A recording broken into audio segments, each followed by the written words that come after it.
Hi, I'm Emily. Life has a way of throwing unexpected challenges at us, and the recent loss of my grandmother was one that still lingers in my heart.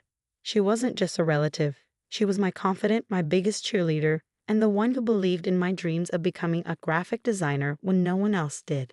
Her final gift to me was more than just an inheritance, it was a piece of her unwavering faith in me, wrapped up in the formalities of wills and legal documents. I vividly remember the day at the lawyer's office. The polished oak table seemed colder than ever as the lawyer read the will. I felt the weight of responsibility settle on my shoulders, knowing that every penny was a testament to Grandma's love and trust. But my father, Richard, saw it differently. Since marrying Clara a year ago, things at home had changed. Clara was the kind of woman who could light up a room with her presence, not just her smile. She was always on to the next big project, each one more ambitious than the last. But there was something about her, an air of secrecy beneath the charm, that made me uneasy. "Emily, Clara's been thinking about starting a new business," Dad said one evening, his tone casual, as if he were discussing the weather rather than my future. "She has this brilliant idea, and your inheritance could be the perfect seed money." We were in the living room, where traces of Grandma still lingered, her favorite porcelain vase on the mantelpiece, her knitting basket by the sofa. Discussing using my inheritance in such a way in this space, filled with her memories, felt like a violation. "I want to use that money for my own designs, Dad." "Grandma wanted me to have it for my future," I countered, trying to keep my voice steady. Clara chimed in, her voice smooth as silk. "But think of the potential, Emily. It's not just an investment in a business. It's an investment in family. We could all benefit." The way she said family made it sound more like a business deal than a bond of love and trust. I looked between them, feeling the tension rise. "I don't know, Clara. I need to think about it. It's a lot to consider." "Your grandmother would have wanted you to be practical, Emily," Dad added, his tone shifting, a slight edge creeping in. "She was always about the big picture." I couldn't believe he was using Grandma's memory like that. "I think she'd want me to be careful," I retorted, my hands clenched in my lap. The conversation stalled, the air thick with unspoken words, and my refusal hanging heavily between us. Clara's smile didn't waver, but her eyes, they hardened just a fraction, enough to let me know this wasn't the end of it.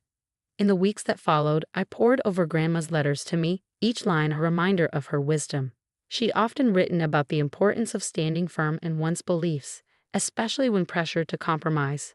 I knew deep down that investing in Clara's business was not what I wanted, nor what Grandma would have wanted me to do blindly.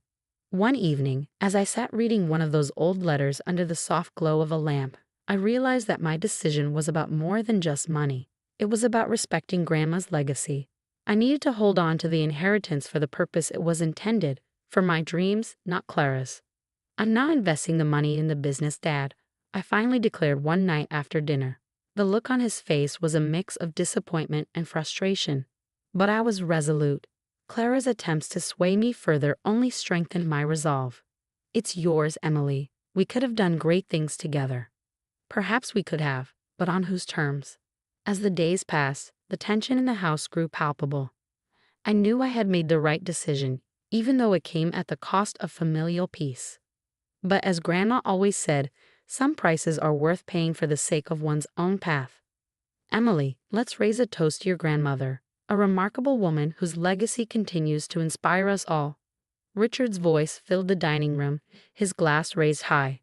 The room, adorned with Grandma's favorite lilies, felt too tight, too staged. Clara stood beside him, her smile practiced, her eyes scanning the room like she was calculating her next move. "To Grandma," I echoed, lifting my glass. The clink of glasses felt hollow against the backdrop of my churning thoughts. Tonight, the sleuthing begins, where all modern investigations start, with a laptop and a strong cup of coffee. As the screen glowed in the dim light of my apartment, I typed in Clara's business name, watching as pages of polished PR spin and investor fluff filled the screen. It was all too glossy, too perfect. Jenna, my college friend turned financial analyst, plopped down beside me with her own laptop. "Something like that, can you help me look beyond the surface? There's something off about Clara's business proposals."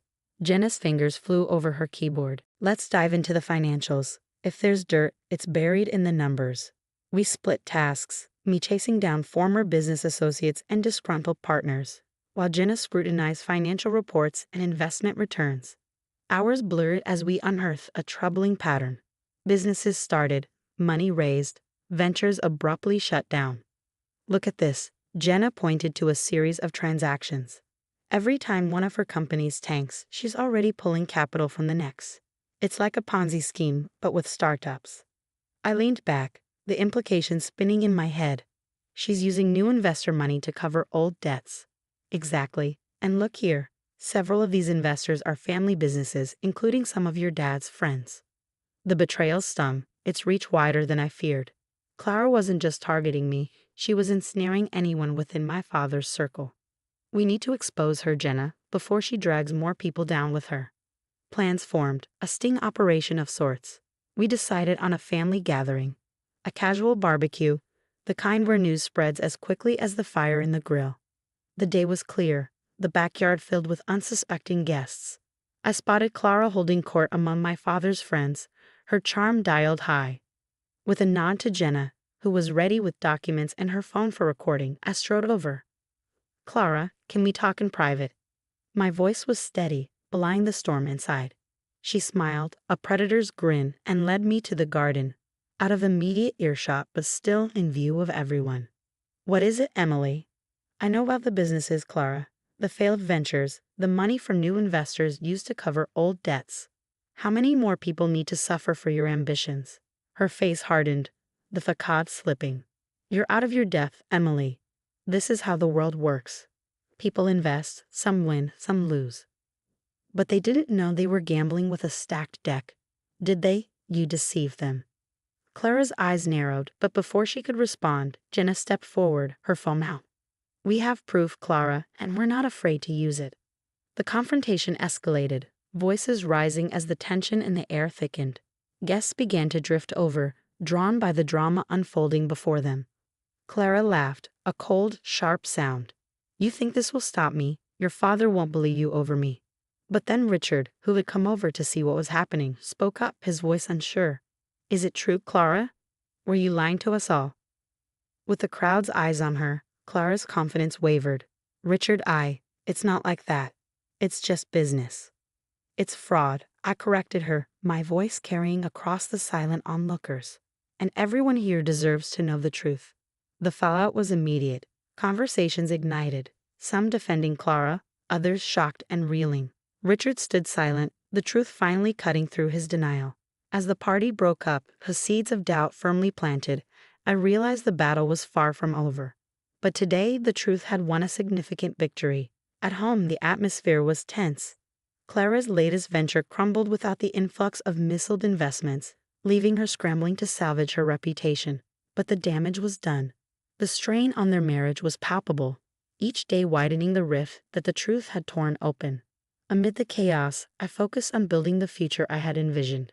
One where my creativity and ethics weren't just tools for survival, but foundations for growth. Using my inheritance, I launched my own design firm, specializing in sustainable and innovative design solutions. It was a risk stepping out amid the fallout of Clara's scandal, but it was one I took with determination.